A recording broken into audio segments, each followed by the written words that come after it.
วัดป่า สบายดีตอนนี้กำลังสิแห่รถแห่บวชเด้อพี่น้องเด้ออยู่วัดนาคำวัดสีทองบ้านนาคำจ้าดูสิโหดญาทานกันจะดีดังกาญาก่อนละกันเนาะ นาวาจายาวาเสตัสสวาภูเทปุกามังปะกะตังมายายังภูโตปฏิคันนันตัวจายันตังกะเลสังวาลิตุงวะพุทธานีนาวาจายาวาเสตัสสวาธัมเมปุกามังปะกะตังมายายังธัมโมปฏิคันนันตัวจายันตังกะเลสังวาลิตุงวะธัมเมปานีนาวาจายาวาเสตัสสวาสัมเต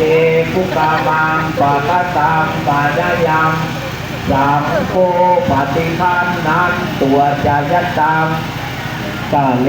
สังวาลิตุงวะสังเก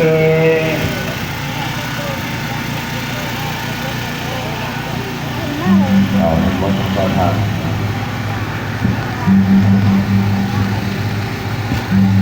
ใครแน่ ยะหาวะลิวะหาปุลาปลิปุเรนติสังขลังเอวเมวะอิโตทินังเปตนังอุปกปปติจิตังปัสสิตังตุมหังคิปะเมวัสสามมิสาตุสัพเพปุเรนตุสังกปปาจันโทปะละนะโสยะธามณิโสตินะโสยะธาม เดโยเมวันจันโตจามโลโย วินาสันตุมาเตภวันวันตะรายโยตุเกเตกายโยโกนภวะอภิวันนาสีนิจานิจังพุทธาปัญญาณิโนจัตตาโลธัมมาวะทันติอายุวันโนสุขังภา